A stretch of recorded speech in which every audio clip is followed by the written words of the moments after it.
மறுபடியும் சொல்றேன், கட்சி நிதின்ற பேர்ல அடிச்ச கொள்ளைய ஒண்ணு ஒன்னா கவர்மெண்டோட கஜானாக்குள்ளேயே கொண்டு சேர்த்துக்கிட்டே இருக்கிறாங்க.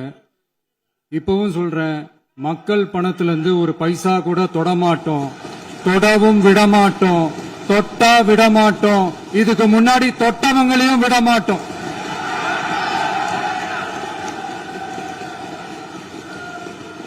ஒவ்வொரு ஊழலா வெளியில வரும் போலயே ஒவ்வொரு வேஷமா கலைஞ்சிரும் போலயே இங்க இருக்கிற நிறைய பேரு நடுங்கி போய் இதுல நம்ம மேல அவதூறு வேற. இப்ப புதுசா ஒரு வெப்பன் ஒண்ணு கொண்டு வந்திருக்காங்க. அது என்ன தெரியுமா? அவங்க தயவால தான் நம்ம ஆட்சி நடக்குதான்.